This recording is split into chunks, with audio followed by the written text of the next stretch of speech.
Bonsoir, bienvenue dans le 20h BFM. Je suis très heureuse de vous retrouver à la une ce soir. Ce chiffre 6 morts dans les avalanches dans les Alpes en un week-end.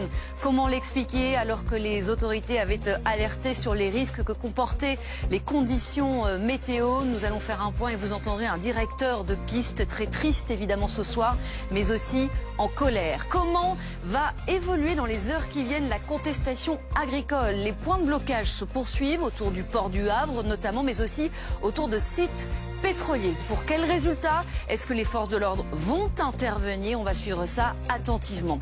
Et puis comment va évoluer la situation en Iran? Où va la République islamique d'Iran? Est-ce que cette fois, le régime des mollahs est en train de vaciller? La répression est en marche. Une ONG ce soir parle de plus de 5000 morts et de plus de 10 000 blessés.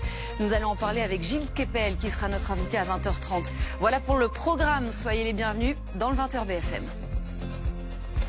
Dans l'actualité, évidemment aussi ce soir dans le 20h BFM, nous suivons la mobilisation agricole et notamment la situation autour du port du Havre où un barrage filtrant a été installé à l'entrée du port.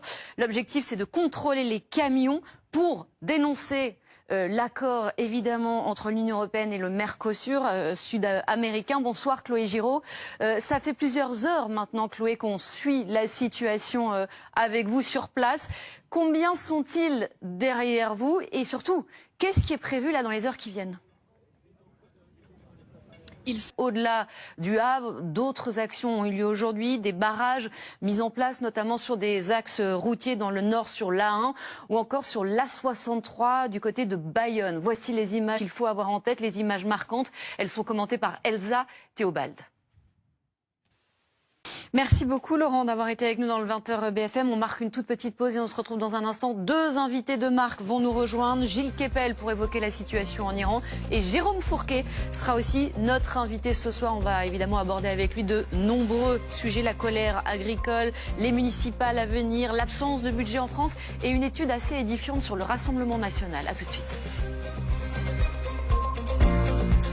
Merci beaucoup Jérôme Fourquet. Merci d'avoir été avec nous. On y est arrivé. Vous revenez quand vous voulez. Votre soirée Ligne Rouge commence à présent évidemment avec Nicolas Poincaré.